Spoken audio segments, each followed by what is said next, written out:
अवनी, भगवान के लिए चुप हो जाओ, वरु जाग जाएगा। सुधीर रसोई में आकर अवनी के आगे हाथ जोड़ता हुआ बोला।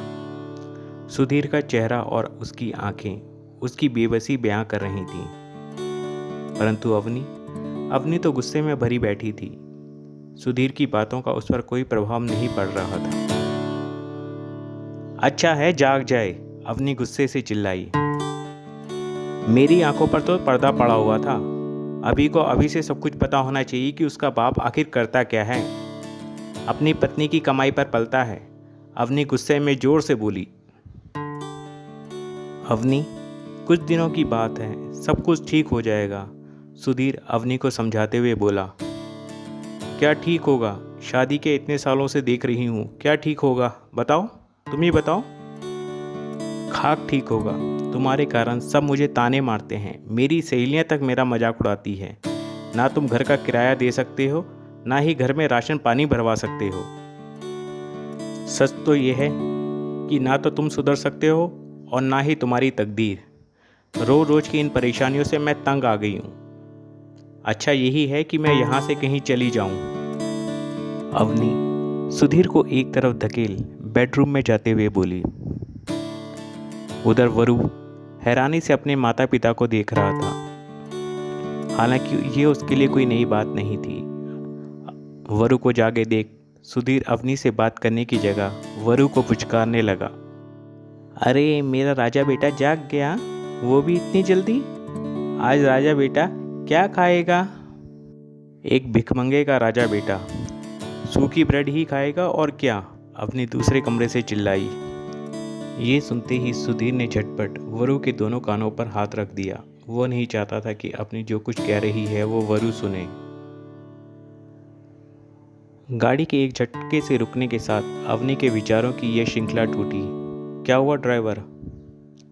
कुछ नहीं मेम साहब। लोगों को गाड़ी चलानी आती नहीं है और उतर जाते हैं सड़क पर गाड़ी लेकर। यहाँ इंडिया में कानून की परवाह करते ही नहीं हैं लोग। वहाँ विदेश में तो बड़े सख्त कानून होते होंगे ना? ड्राइवर ने पूछा। हाँ, अवनी ने संक्षिप्त सा उत्तर दिया। वो बातचीत को आगे बढ़ाना नहीं चाहती थी। अवनी ने खिड़की से बाहर झांककर देखा तो दिल्ली अब बहुत बदली बदली नजर आ रही थी। नई नई आलीशान इमारतें, नए नए फ्लाईओवर, काफ़ी कुछ बदल गया है। तभी उसके मोबाइल की घंटी बजी। हाँ, मैं दिल्ली पहुंच गई हूँ। कल ठीक 10 बजे मिलती हूँ। आपने सारी तैयारी तो कर ली है? ओके थैंक्स कहकर अवनी ने कॉल डिस्कनेक्ट कर दी। 5 स्टार होटल पहुंचकर अवनी ने ड्राइवर को सुबह 9 बजे गाड़ी लेकर आने के लिए कहा। उसने रिसेप्शन से जाकर अपने रूम की चाबी ली और रूम में जाकर सो गई। शाम को जब अपनी सोकर उठी तो देखा 7 बज रहे थे। सफ़र की थकान तो दूर हो गई थी, परंतु सुबह से उसने कुछ खाया नहीं था। फ्लाइट में भी उसकी कुछ खाने की इच्छा नहीं हुई। पहले उसने सोचा खाना कमरे में ही मंगवा लूँ। फिर उसके मन में आया कि रेस्टोरेंट में जाकर ही डिनर करना ठीक है। रेस्टोरेंट में ज़्यादा लोग नहीं थे, अधिकतर टेबल खाली ही पड़ी थी। वो एक कोने में जाकर बैठ गई। आज एक लंबे अरसे के बाद वो इंडियन खाना खाने जा रही थी। अवनी ने अभी खाना खाना शुरू ही किया था कि उसे सामने एक जाना पहचाना शख्स नजर आया। अरे ये तो सुधीर है।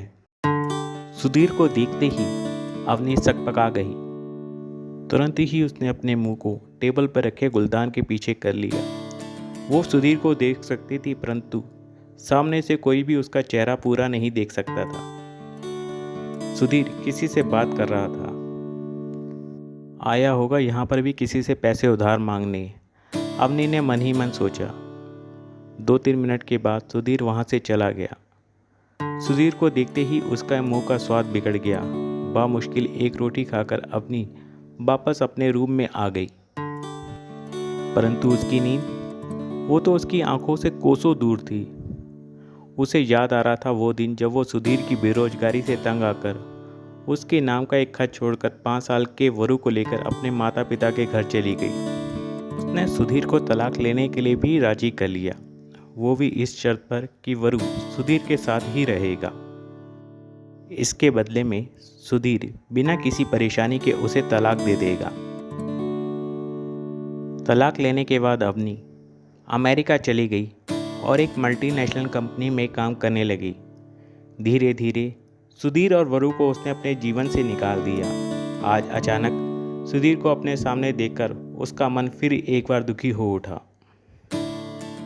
अतीत की बातें याद करते करते कब अवनी को नींद ने अपने आगोश में ले लिया उसे पता ही नहीं चला। सुबह 6 बजे उसकी आंख खुली। तैयार होकर वो मीटिंग के लिए निकल पड़ी। होटल से चेकआउट करने के बाद वो कैब में बैठकर अपने दिल्ली स्थित ऑफिस पहुंची, जहां कंपनी का रीजनल हेड शेखर उसकी प्रतीक्षा कर रहा था।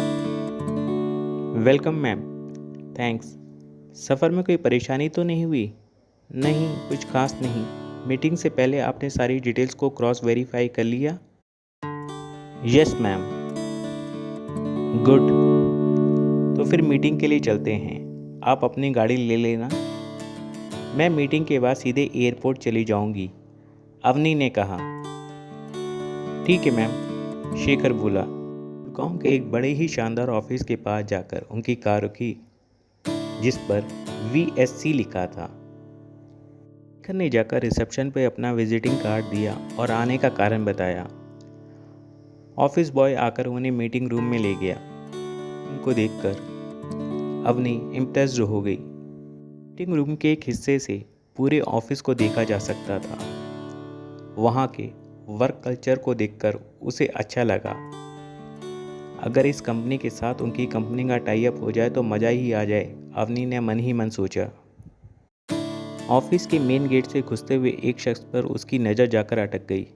अरे, ये तो सुधीर ही है। ये यहाँ क्या कर रहा है? कहीं ये मेरा पीछा तो नहीं कर रहा? परंतु मेरे आने की बात तो किसी को पता भी नहीं है। फिर इसे कैसे पता चली?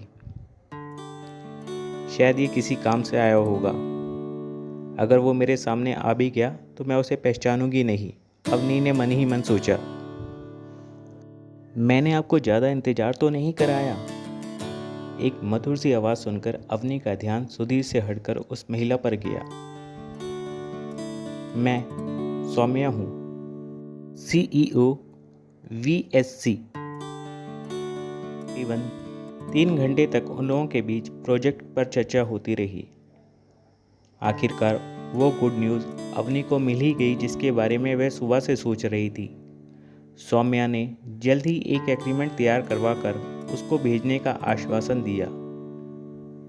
मेरी तो इच्छा थी कि आपके साथ लंच किया जाए, परंतु पता चला कि 4 बजे आपकी फ़्लाइट है और 2 बजने वाले हैं, सौम्या बोली। पर नेक्स्ट टाइम पक्का, सौम्या ने कहा। मीटिंग रूम से बाहर निकलते हुए अवनी का चेहरा खिला जा रहा था। चलिए मैं आपको कंपनी के ऑनर से भी मिलवा दूं, सौम्या ने कहा। हाँ हाँ, ज़रूर ज़रूर, अवनी ने खुशी जताते हुए कहा। सौम्या अवनी और शेखर को लेकर बगल वाले कैबिन में गई और बोली, meet my husband and owner of this company. कुर्सी पर सुधीर बैठा हुआ था। तभी मॉम मॉम चिल्लाता हुआ एक 10-12 साल का बच्चा दौड़ता हुआ आया और सौम्या से लिपट गया। ये हमारा बेटा है, वरु। इसी के नाम पर हमने इस कंपनी का नाम वरु सॉफ्टवेयर कंपनी रखा है, VSC। अवनी का खिला हुआ चेहरा एक पल में मुरझा गया। मैडम चलें, आपकी फ़्लाइट मिस ना हो जाए, शेखर बोला। हाँ हाँ चलो। सौम्या को बाय कहकर अवनी ने सुधीर की तरफ देखा तो वो बेफिक्री के साथ वरु के साथ खेल रहा था। कि जिस फ्लाइट पर उसे ट्रैवल करना था वो फ्लाइट तो उसकी ईगो के कारण कब की मिस हो चुकी है। यह सोचकर अवनी एयरपोर्ट के लिए रवाना हो गई।